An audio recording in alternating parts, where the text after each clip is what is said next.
trade has declined. There's a certain amount of trade that has declined. There's a lot of trade that has declined from Turkey. There are a lot of Turkish vessels that no longer pass through the Suez Canal because the transshipment through Egypt has changed because of the nature of the networks of business interests that have changed since the change in government in August. In the period leading up to that, there were also changes taking place in the region. So we shouldn't read too much into those figures. But if it continues, then one would be very interested to go back and study and see what exactly is going on. Mm-hmm. Dr. Abdullah, now the tourism sector has been suffering for the past 3 years, and we're now approaching the winter season, which is a season very popular, or we used to having this season very popular among tourists. Now, there were so many countries around the world having a ban on traveling to Egypt, and now they lift this travel ban to Egypt. Do you think that the Egyptian economy is ready to actually attract tourists from all around the world during this winter season? The Egyptian economic of Egypt, which need more clear about all weak point which suffered. The economic Egypt, which need more and more pure policies, pure procedures in all aspects, in all fields. If the government decision which more unclear to clear, unclear to clear, unclear to clear, the investment decision which affected about it, all investors, all investment men in Egypt want to know how the government put good policies for him, good procedure for him. The Egyptian investors, the Egyptian investment men wanted from the government good policies in new industrial area, in new industrial citizen, in new industrial societies.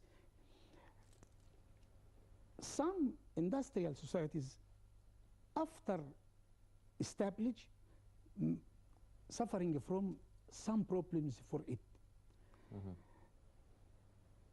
The Egyptian government decision unclear for all, whatever Egyptian, Arabic, foreign investors.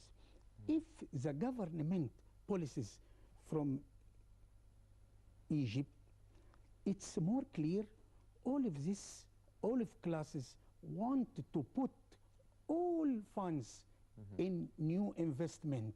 Yes, but what about the tourism sector? The tourism? Yes, the tourism. Do you think that Egypt now is on a proper way to actually boost the tourism? The tourism, it's good field. It's the leader for all industries. First one, taxes from other industries, about Khan al-Khalili, about pyramids, about Sphinx. Tourism will come by good case if the safety condition will good, if the security condition will good. All the countries cancelled the condition which come your travels for it, for Egypt. From time to time, the newspaper good known the safety condition, the security condition. If the security condition is good, it's attractive more classes, more travelers from the world. But if the security is bad, it's no courage for international travels. Mr. Bastawi, now there's a very interesting piece of statistics which in September Egypt witnessed very high inflation that reached more than 10%, and the US suspended part of its financial and military aid to Egypt, but the stock market last Thursday actually surged to its highest level in 8 months, recording a 0.9% increase. And a lot of observers are actually saying that the US suspending part of its financial and military aid to Egypt can actually work for the benefit of the Egyptian economy, in terms that the Egyptian economy would really depend more on its own resources and the financial aid coming from the Arab and Gulf countries. Do you support this idea, or do you think that it can actually work against it, at least on the short term? From an economic perspective, U.S. assistance to Egypt has very little impact on the economy, has had very little impact on the economy for well over 7 or 8 years. It's been very insignificant, and any changes to it will have almost no real impact from an economic perspective. The impact is more political and from a perception perspective. The 1.3 to 1.5 billion dollars of military assistance which the United States provides to Egypt under the Camp David Accords, very little of it trickles down into Egyptian pockets. The vast majority of that figure, well over 80% of that figure, goes back into the pockets of American companies, which are obligated. The money is obligated to be spent most of the time on American procurement of equipment, supplies, replacement parts, and services. So the real impact is how the United States is going to have to deal with that within the U.S. for the companies that are used to receiving these funds. So, for example, General Dynamics is an American company which has a part of its company called its land systems, and they build the M1A1 Abrams tank, which is assembled in Egypt in a cooperation agreement under this kind of scheme. General Dynamics receives the funding intended for Egypt, so the part of that $1.5 billion goes to General Dynamics to supply these things to Egypt. All that's changed is that the U.S. government is not supplying this funding at the moment. It's suspended that funding. So the only party in Egypt which has to pay for this if it wants it will be the Egyptian military.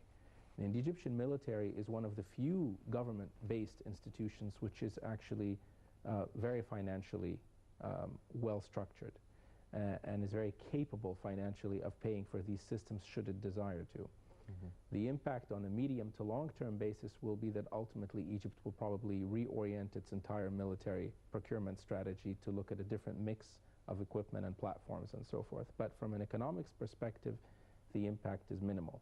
Where there is an impact that most economists are not paying attention to and observers seem to be overlooking is that the interpretation of the suspension by the United States of assistance, the interpretation of the undefined murky relationship between the Cairo and Washington, which is going through an evolutionary phase and will probably continue to do so for at least a couple of years, is that some of the larger long-term investors in Egypt, companies that have been in Egypt for decades, are slowly pulling out, particularly from the United States and from Canada. So, for example, in the petroleum sector, you have a company called Apache, which is one of the biggest investors in Egypt. And just to maintain its equipment in Egypt, they spend almost $1 billion a year just maintaining their equipment in Egypt. This company has pulled out of Egypt, basically, after over 25 years. And that's despite their initially positive support and intention to continue in Egypt after the 2011 revolution. Another company called Methanex, which is a Canadian company, has just sold 10% of its stake in Egypt and is essentially slowly shrinking its stake. A major Japanese company, again in the petroleum sector. If you look at companies that are not in the petroleum sector, look at other companies, fast-moving consumer goods, companies like Coca-Cola, have changed their investment strategy in Egypt.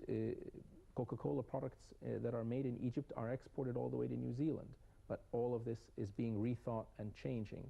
which means that the big multinationals based in the United States and in North America in particular are rethinking their entire strategy regarding Egypt, and that will have a long-term economic and medium-term economic impact. And that is based on their interpretations, both official and based on behind-the-scenes consultations that they have unofficially with the government in the United States. Well, these multinationals pulling out after 25 or even more years, do you think that the Egyptian government should be alarmed, and maybe this could be foreshadowing some major or drastic changes in international and political relations with the U.S.? The Egyptian government is very well aware from the comments that they are making. If you look at the comments by the Foreign Minister Nabil Fahmy, him and his administration seem to be very much aware of the fact that there is an alarming change taking place. Whether or not the administration considers it alarming or considers it something that has to be addressed is another matter. At the end of the day, it's a transformation, it's an evolution in the relationship, and it will have an impact on the economic side. Each time that you see a company exit the market, another company enters the market. So Apache exits the market, another company takes its place. And the question is, what is the pedigree of these companies that are coming in? Do they bring technology and know-how? Are they coming from what parts of the world? What kind of capital are they providing? What is their investment outlook? Are they looking simply to take these resources out? Are they looking to expand their investment? So those are the kinds of questions the government is going to have to ask. There's no question, however, that 5 years from today, the relationship between Egypt and the rest of the world will be very different from what it was 5 years ago. There's no question about that. Yes, definitely. Well, ladies and gentlemen, unfortunately, that's all the time we have for this episode of the Daily Debate. But before we go, I'd like to thank our very distinguished guests, Dr. Ibrahim Abdullah, Professor of Economics and International Finances at the American University in Cairo and Al-Azhar University. I'd also like to thank Mr. Akrum Bastawi, the economic expert. Gentlemen, thank you very much for joining us this evening. My pleasure. Ladies and gentlemen, please stay tuned for more coming up on Nile International. I'm Hani Saif. Thank you for joining us.